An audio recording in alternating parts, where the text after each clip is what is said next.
오늘 하나님께서 우리 가운데 주시는 말씀은 느헤미야 6장 13절에서 14절까지의 말씀입니다. 제가 가지고 있는 성경으로 구약성경 734페이지입니다. 느헤미야 6장 13절에서 14절까지의 말씀, 구약성경 734페이지입니다. 구약성경 734페이지 느헤미야 6장 13절에서 14절까지의 말씀입니다. 느헤미야 6장 13절에서 14절까지의 말씀 제가 읽겠습니다.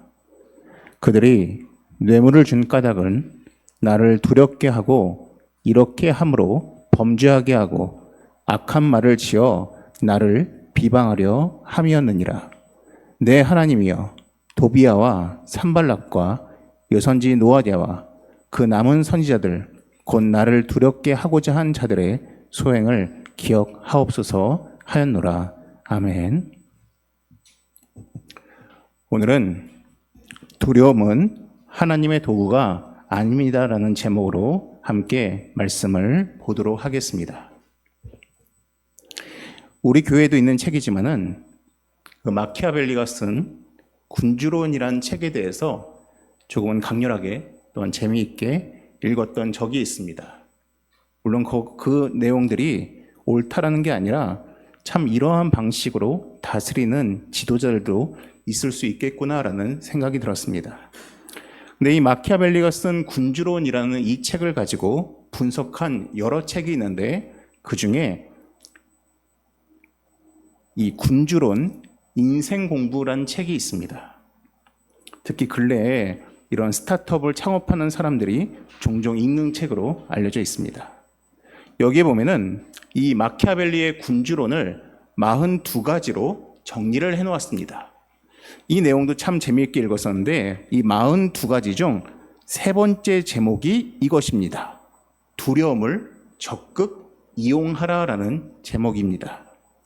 이 책 내용에 이런 글귀가 써 있습니다. 마키아벨리도 군주가 군중에게 사랑받는 것이 가장 이상적이지만 현실적으로는 두려움의 대상이 되는 것이 군중을 다스리는데 더 효과적이라고 강조합니다. 군주에 대한 사랑은 때에 따라 쉽게 변할 수 있고 군중들은, 즉 백성들은 자신의 이익에 따라 언제든 군주를 배신할 수 있지만 군주에 대한 두려움을 기반으로 하는 통치는 훨씬 더 강력하고 안정적인 통제 수단이기 때문입니다.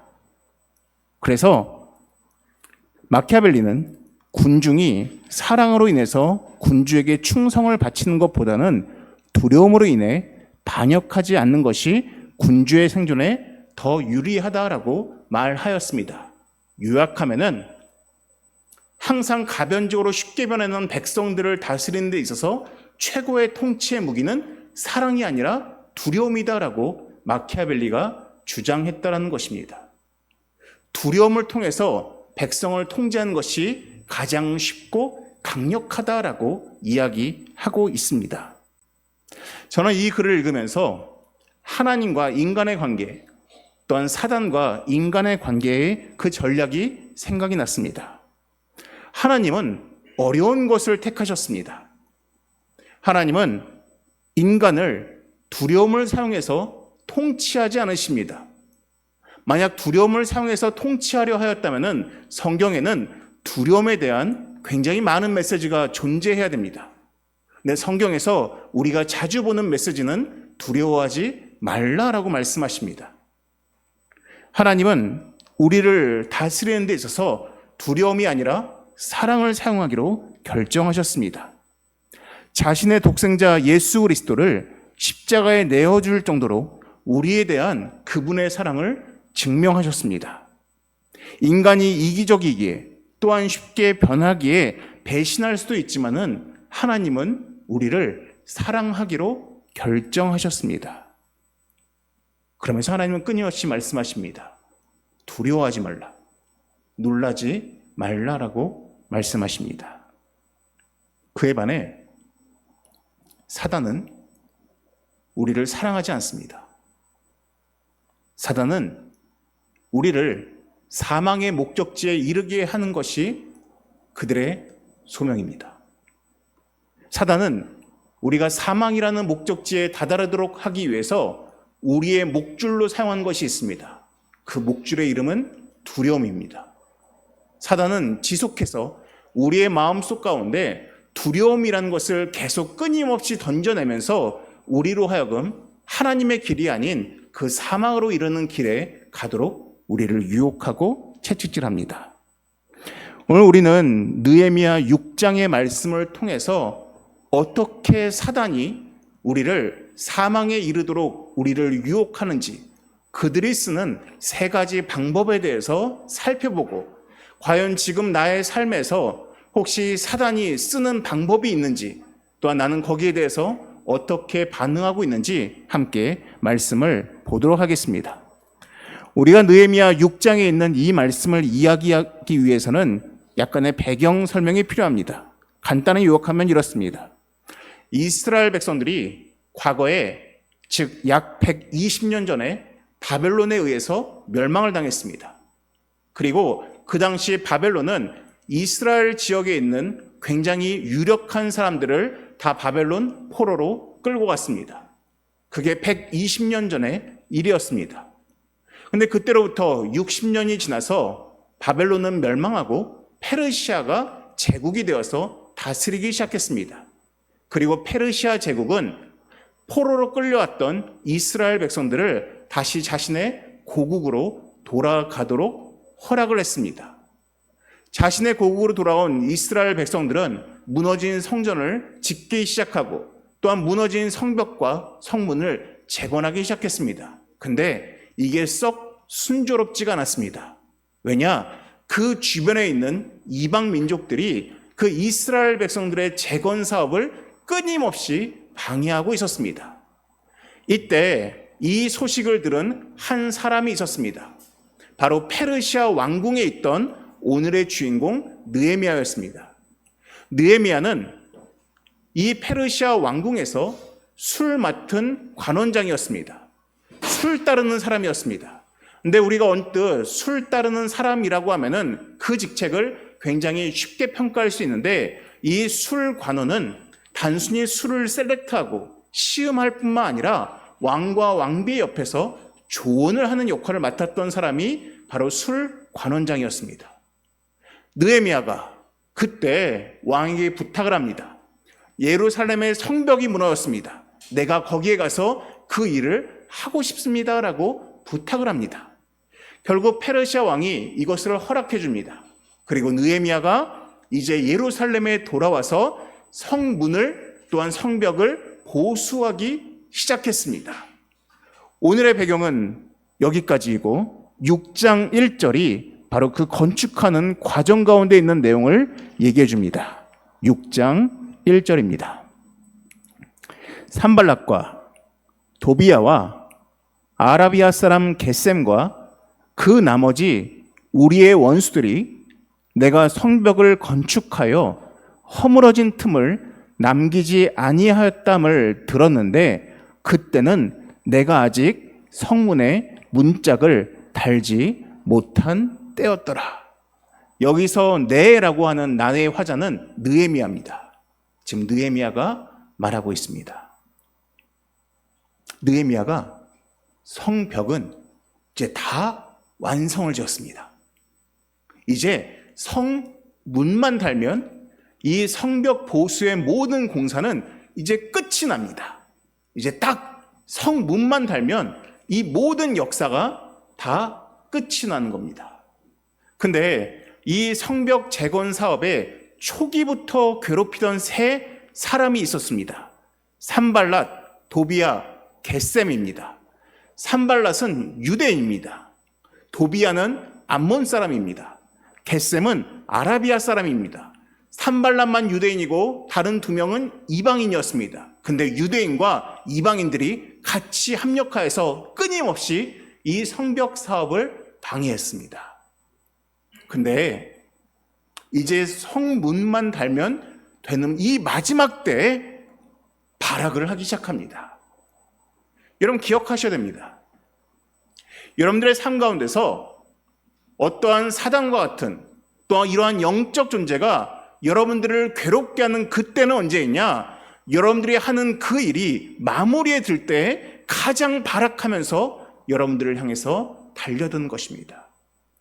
물론 우리가 무엇을 시작할 때도 우리를 괴롭히지만은 가장 클라이막스는 이제 성문만 달면 이 성벽 공사가 끝나는 이때처럼 여러분들이 어떠한 것을 시작하여서 마무리를 지으려 하는 그때 사단은 타락하면서 여러분들을 방해하기 시작합니다.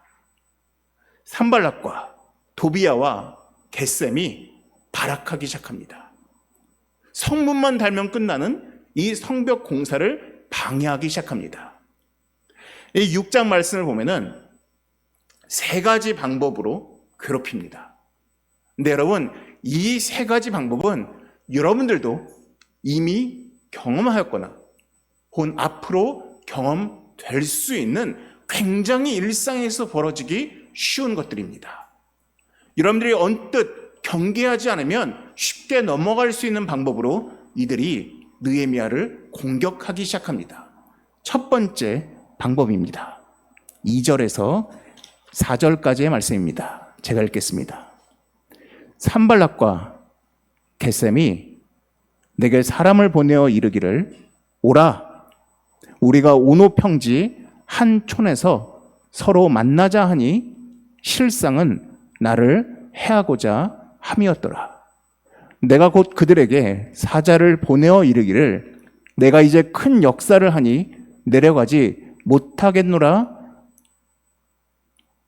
어찌하여 역사를 중지하게 하고 너희에게로 내려가겠느냐 하매 그들이 4번이나 이같이 내게 사람을 보내되 나는 꼭 같이 대답하였더니. 여러분, 사단이 우리에게 쓰는 첫 번째 방법이 무엇인지 아십니까? 우리가 속해 있는 삶의 자리에서 우리가 벗어나도록 우리를 유혹합니다. 느헤미야는 페르시아의 술 맡은 관원장이었습니다. 연봉도 좋았습니다. 사람들 보기에도 너무나 높은 자리였습니다. 또한 그 왕궁에서의 생활이 결코 불편하지 않았습니다. 그런데 그 연봉도 높고 편하고 높은 그 자리를 마다하고 지금 이 중동의 뙤약볕 내리는 한밤에 그는 박봉에 시달리면서 성벽을 공사하고 있었습니다. 수많은 협박과 괴로움이 있던 자리였습니다. 어찌 보면 인간적으로 굉장히 고통스러운 자리라고 말할 수 있습니다. 그런데 이때 산발락과 도비야가 말합니다. 우리를 만나자. 어쩌면 지금 이 힘든 자리에서 벗어날 수 있으니 만나볼 수도 있습니다. 그런데 느헤미야는 거절합니다. 왜 거절합니까? 2절에 분명히 나오고 있습니다. 지금의 자리는 고통스러워 보일 수 있으나 그들이 제안하는 자리는 어떤 자리입니까? 죽음의 자리이기 때문인 것입니다. 제가 미생이라는 과거에 방영했던 드라마에서 잊지 못하는 몇몇의 장면들이 있습니다. 제가 예전에 설교 시간에 한번 말씀드린 적이 있는데 그 가운데서 가장 잊지 못하는, 가장 뇌리에 남는 장면이 있습니다. 퇴사한 선배가 회사를 다니는 후배 5차장을 만나러 온 장면입니다. 거기서 퇴사한 선배가 이런 말을 합니다. 회사가 전쟁터라고? 야, 밀어낼 때까지 그만두지 마라. 밖은 지옥이다. 그 말을 들은 5차장이 이렇게 말합니다. 그럼 이제 저는 전쟁을 하러 가봐야겠습니다. 그러자 김 선배가 대답합니다. 그럼 난 이제 지옥으로 다시 돌아가겠다. 느헤미야는 자신의 그 고난의 자리를 피해서 지옥의 자리로 가지 않았습니다. 그러면 그곳이 지옥의 자리여서 안 갔냐? 아니, 그보다 안 간 더 큰 이유가 있습니다. 3절에 느헤미야는 자신이 하고 있는 일에 대해서 이렇게 표현합니다. 내가 이제 큰 역사를 하니 내려가지 못하겠노라 라고 이야기했습니다. 사람들이 보기엔 너무나 힘들고, 사람들이 보기에는 너무나 보잘것없고, 사람들이 보기에는 박봉과 사람들이 보기에는 무의미한 그 일처럼 보이는 그 성벽 보수의 일을 느헤미야 본인은 가볍게 여기지 않았습니다. 그는 이것을 큰 역사라고 여겼습니다. 그리고 이 역사를 자신은 비울 수 없다라고 단호하게 똑같이 4번이나 이야기하였다라고 말하고 있습니다. 여러분들이 맡고 있는 삶의 자리는 어떠하십니까? 매일 학교에서 매일 칭얼거리는 학생을 대하는 그 교사의 자리, 때로는 힘들 수 있습니다. 때로는 병원에서 불평과 불만을 내쏟으며 그 피곤한 가운데서 환자를 돌보는 그 병원에서의 자리, 너무나 힘들 수 있습니다. 또한 가정에서 정말 아무것도 모르는 자녀를 양육하는 그 부모의 자리, 또한 회사에서 윗사람과 아랫사람에 치이면서 그 월급을 받기 위해서 머무는 그 자리, 때로는 글을 쓰면서 괴로움에 있는 그 자리, 때로는 글씨를 가르치면서, 또한 그 외에도 여러분이 속한 그 모든 자리가 때로는 너무나 힘이 들고, 때로는 도망가고 싶고, 누군가가 나에게 쉼을 제안할 때 속히 도망가고 싶은 그러한 마음이 드는 것이 인지상정의 마음일 수 있습니다. 하지만 여러분, 기억하셔야 게 있습니다. 여러분들이 내가 속한 그 자리를 귀한 자리라 여기지 않으면 어느 누구도 그 자리를 귀하다고 여기지 않습니다. 내가 스스로 이 자리가 내가 귀하다라고 판단하고, 내가 스스로 이 자리가 값지다라고 판단하지 않으면 누구나 인간은 더 쉬운 자리로 도망갈 수밖에 없는 나약한 존재라는 것입니다. 여러분, 사단은 끊임없이 우리에게 속삭입니다. 도망가라. 그 자리를 피해라. 그 자리를 벗어나라라고 우리에게 끊임없이 유혹합니다. 그때 우리는 이 느헤미야처럼 담대히 외쳐야 됩니다. 내가 지금 있는 이 자리는 가벼운 자리가 아니라 큰 역사의 자리라고 되뇌일 수 있어야 한다는 것입니다. 두 번째로 사단이 쓰는 방법이 있습니다. 이 산발락과 도비아가 이처럼 4번이나 똑같은 방법으로 유혹을 해도 느헤미야가 넘어오지 않았습니다. 그러자 이번에는 다른 방법을 사용하기 시작합니다. 5절에서 7절까지입니다. 제가 읽겠습니다.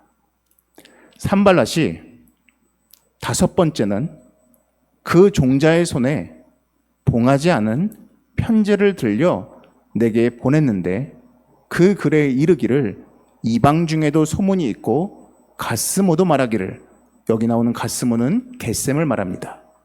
너와 유다 사람들이 모반하려 하여 성벽을 건축한다 하니 내가 그 말과 같이 왕이 되려 하는도다. 또 내가 선지자를 세워 예루살렘에서 너를 들어 선전하기를 유다의 왕이 있다 하게 하였으니 지금 이 말이 왕에게 들릴지라. 그런즉 너는 이제 오라, 함께 의논하자. 여러분, 사단이 쓰는 두 번째 방법이 무엇인지 아십니까? 여러분, 산발락이 5번째로 편지를 보내는데 5절을 보시면 5번째 편지는 특징이 있습니다. 이 편지를 봉하지 않습니다. 봉한 게 무엇입니까? 어떠한 인으로 촛농으로 지져서 딱 도착지에 도달할 때까지 그 편지를 받은 사람이 뜯기 전까지는 누구도 볼 수 없도록 막아놓은 것입니다. 근데 5번째 편지는 봉하지 않았습니다. 이유가 무엇입니까? 이걸 전달하는 사람이 볼 수 있도록 일부러 봉하지 않은 것입니다. 그 전달하는 과정 가운데서 이것이 봉해져 있지 않으니 누구나 그 내용을 볼 수가 있습니다. 근데 그 내용이 무엇이었습니까? 그 안에는 유언비어가 써 있었습니다. 어떠한 내용이 유언비어냐? 느헤미야가 스스로 왕이 되려 한다. 느헤미야가 이미 선지자들한테 지명받아서 그가 왕이 되어서 이스라엘과 예루살렘을 다스리려 한다라는 이러한 유언비어가 담긴 편지였습니다. 거짓된 유언비어였습니다. 심지어 그걸 봉하지 않아서 누구나 그것을 볼 수 있도록 만들었습니다. 이것이 사단이 쓰는 두 번째 방법입니다. 무엇입니까? 선동과 유언비어입니다. 내가 하지 않았는데 누군가가 거짓 소문을 펼칩니다. 내가 하지 않았는데 누군가가 헛된 말을 퍼뜨리기 시작합니다. 내가 하지 않았는데 누군가가 나를 괴롭히기 시작합니다.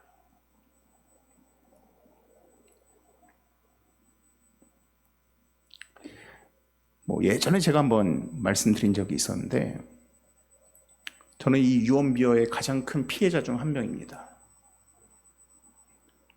제 초등학교 6학년 때였습니다.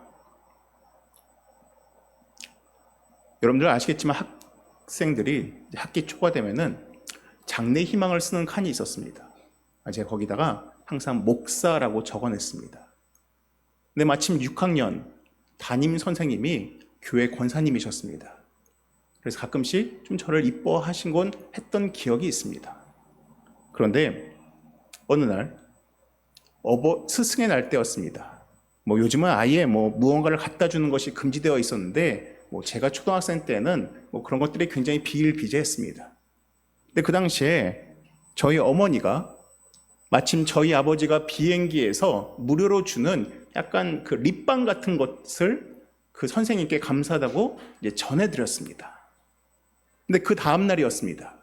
제가 학교를 갔는데 어느 친구들도, 친하게 지냈던 친구들도 저에게 인사를 건네지 않았습니다. 알고 봤더니 학교에 유언비어가 퍼져 있었습니다. 어떤 유언비어냐? 수원이의 어머니가 전날 학교에 찾아와서 선생님에게 돈 100만 원을 건넸다라는 소문이었습니다. 저희 집에 100만 원이라도 건네줄 돈이 있었으면 차라리 힘들진 않았을 텐데, 저희 집이 그렇게 넉넉하지 않은 집안이었는데 그런 유언비어가 퍼지니까 너무 마음이 괴로운 겁니다.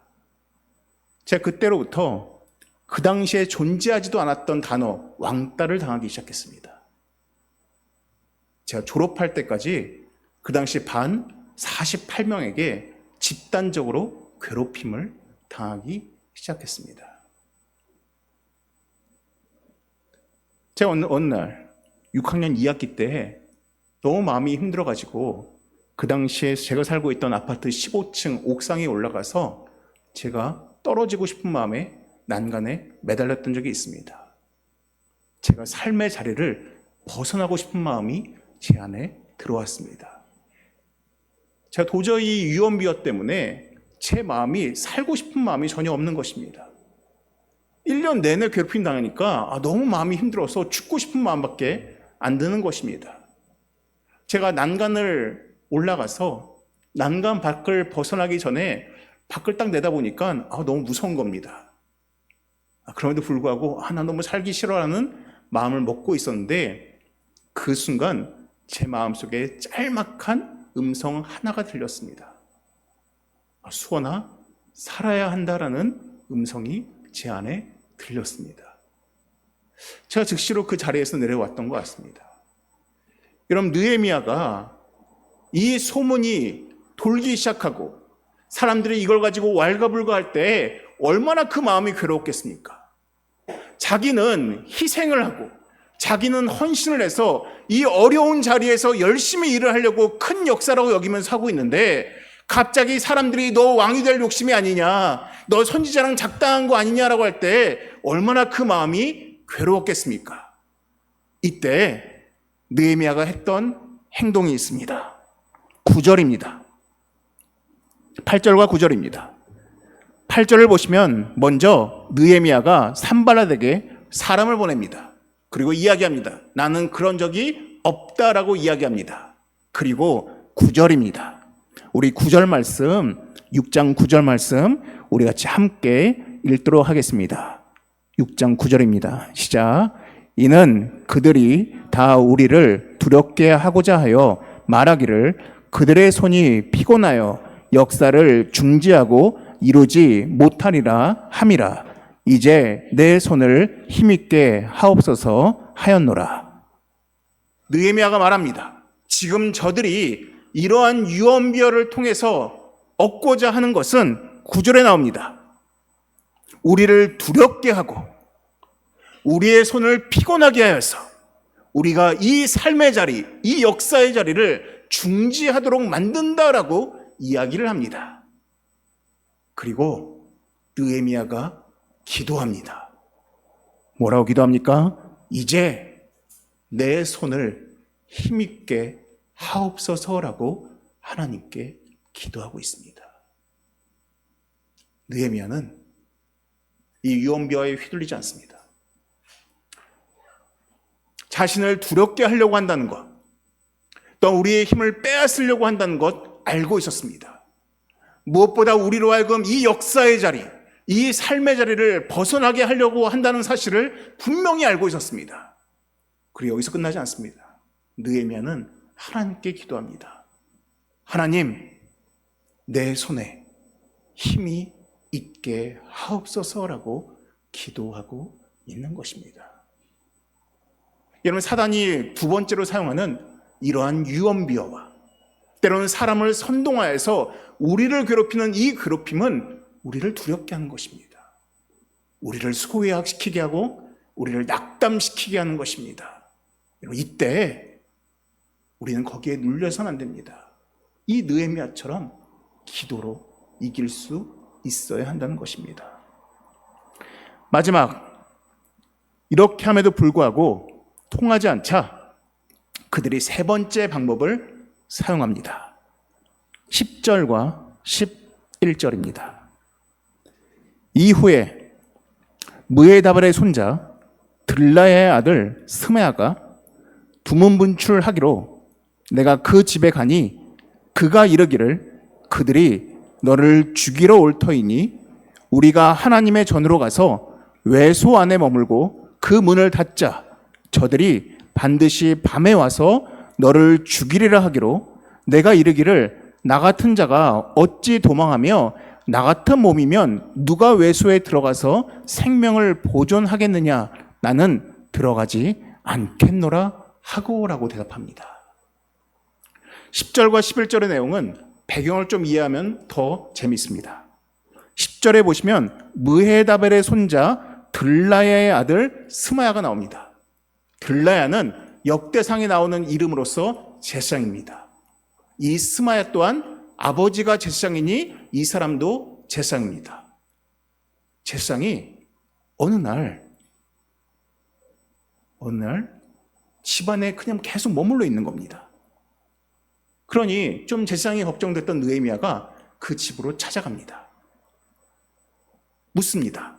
왜 그러냐? 그랬더니 이 제사장이 느헤미야에게 얘기합니다. 야, 우리 하나님의 전으로 가자. 하나님의 전 어디로 가느냐? 외소로 가자라고 이야기합니다. 여러분, 성전 안에는 내소가 있고 외소가 있습니다. 내소는 지성소이고 외소는 지성소 밖을 의미합니다. 지성소는 1년에 한 번만 들어갈 수 있고 외소는 언제나 들어갈 수 있습니다. 하지만 누가 들어갈 수 있느냐? 제사장만 들어갈 수가 있습니다. 근데 지금 스마야가 말합니다. 야, 지금 적들이 너를 죽이려고 한다. 그러니 우리 나랑 같이 그 성전 외소로 도망가자라고 얘기합니다. 근데 느헤미야가 말합니다. 난 들어가지 않겠다 라고 얘기합니다. 여러분, 이게 사단이 쓰는 어찌 보면 가장 강력한 방법, 세 번째 방법입니다. 뭔지 아십니까? 하나님의 이름을 가장하여서 거짓된 말씀으로 우리를 미혹합니다. 여러분, 스마야가 제사장입니다. 하나님의 사역자였습니다. 근데 이 사람이 지금 느헤미야에게 말하는 겁니다. 야, 하던 일을 중지하고 우리 성전 외소로 도망가자라고 이야기합니다. 여러분, 특별히 신앙생활하는 사람으로서 이러한 영적 권위자가 하나님의 이름을 들먹이면서 이야기하면은 당장 그 마음속에 두려움이 들어오기 쉽습니다. 근데 지금 스마야가 하나님의 이름을 거론하면서 야, 도망가야 돼. 우리 하나님의 성전으로 도망가자라고 말하는 것입니다. 근데 12절을 보십시오. 12절에 느헤미야가 이렇게 표현합니다. 깨달은즉 그는 하나님께서 보내신 바가 아니라 도비야와 산발랏에게 뇌물을 받고 내게 이런 예언을 함이라라고 말하고 있습니다. 그 제사장은 거짓 제사장이었습니다. 뇌물을 받고 하나님이 하지 않은 말임에도 불구하고 거짓으로 말을 하고 있는 것이었습니다. 그럼 여러분, 이런 질문이 생깁니다. 근데 목사님, 그러면 목사님이 지금 하시는 말이 거짓말인지, 또는 유튜브나 혹은 여기저기서 어떤 목사님이라는 분들이 얘기를 할 때 그게 거짓인지 아닌지를 어떻게 알 수 있습니까? 라고 물으실 수 있습니다. 여러분, 저 또한 마찬가지입니다. 저도 언젠가 그러지 않길 바라지만은 저도 타락할 수가 있는 인간의 존재입니다. 제가 여러분들에게 거짓말로 여러분들 미혹할 수 있는 위험성이 항상 있는 연약한 인간입니다. 저라고 왜 타락하지 않는다라고 보장할 수 있겠습니까? 근데 우리가 인터넷에 말씀을 듣던 김은수 목사의 설교를 듣던 중요한 것은 저 내용이 말씀에 부합하는지 안 하는지를 항상 점검해야 됩니다. 여러분, 느헤미야는 지금 10절에서 스마야가 하는 이 말을 듣고서는 알았습니다. 왜 알았는지 아십니까? 성전의 외소는 제사장만 들어갈 수 있다라고 분명히 성경에 나와 있었습니다. 하나님의 제사장 외에는 들어갈 수가 없는 공간이었습니다. 그래서 11절에 느헤미야가 무엇라 말하겠습니까? 나 같은 몸이면 누가 외소에 들어가서 생명을 보존하겠느냐라고 이야기하였습니다. 분명히 하나님 말씀에는 제사장만 들어갈 수 있는데 어떻게 나 같은 사람이 들어갈 수 있겠냐라고 이야기하고 있는 것입니다. 그리고 금방 깨달은 것입니다. 하나님 말씀의 기준으로 틀린 말을 하고 있으니 저 사람은 문제가 있는 사람이다라고 깨닫게 된 것입니다. 13절과 14절에 이렇게 말하고 있습니다. 그들이 뇌물을 준 까닭은 나를 두렵게 하고 이렇게 함으로 범죄하게 하고 악한 말을 지어 나를 비방하려 함이었느니라. 내 하나님이여, 도비야와 산발락과 여선지 노아디아와 그 남은 선지자들 곧 나를 두렵게 하고자 한 자들의 소행을 기억하옵소서 하였노라. 13절과 14절에 반복적으로 나오는 표현이 있습니다. 나를 두렵게 하려 하였다라고 나옵니다. 여러분, 사단의 가장 강력한 무기가 바로 두려움입니다. 혹시 여러분들에게도 이 두려움이라는 목줄이 있지 않으십니까? 우리 가운데, 성도 가운데 지금 이사를 준비하는 여정 가운데서, 또한 여러분들의 삶에서 맡고 있는 그 자리에서 자꾸만 여러분들 목에 사단이 두려움이란 목줄을 들이대면서 여러분들을 끌려고 하지 않습니까? 느헤미야가 무엇라 말합니까? 나를 두렵게 하고자 한 자들의 소행을 기억하옵소서라고 이야기합니다. 자신은 결코 두려움의 노예가 되지 않겠다라고 이야기를 합니다.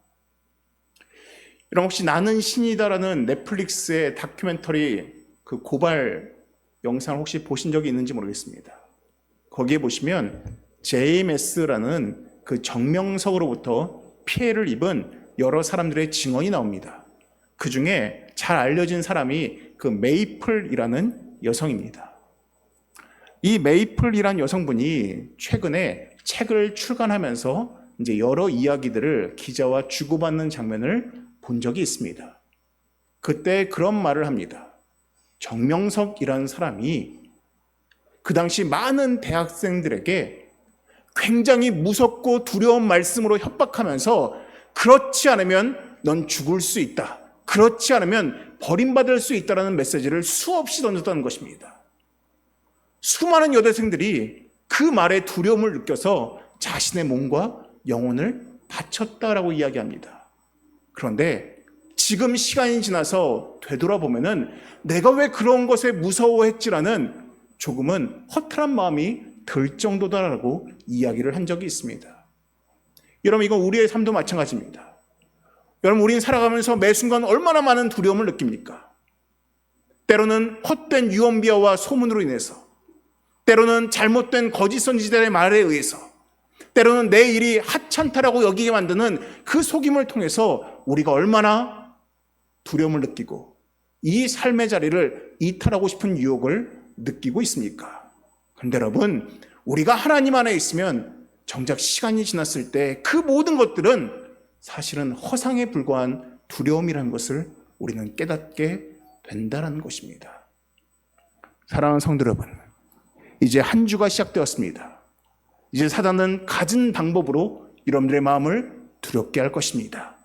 이를 통해서 여러분들이 그 삶의 자리에서 이탈하도록, 여러분들이 맡고 있는 그 자리를 하찮게 여기도록 만들 것입니다. 그때 우리는 기억해야 할 것입니다. 우리의 하나님께서 우리를 도우시사 우리를 힘있게 하시고 우리를 두렵게 하는 그 모든 존재들을 능히 이기실 수 있음을 여러분 믿음으로 고백할 수 있는 여러분 되시기를 주님의 이름으로 축원합니다. 기도하시겠습니다. 사랑이 많으신 하나님 아버지, 참으로 우리가 이 땅을 살아가면서 우리가 두려움의 노예가 되는 것이 아니라 참으로 우리를 힘있게 하시고 우리의 삶의 자리에서 우리와 동행하시는 하나님으로 인해서 넉넉히 이길 수 있는 우리가 되게 하여 주시옵소서. 이 모든 말씀 예수님의 이름으로 기도드립니다. 아멘.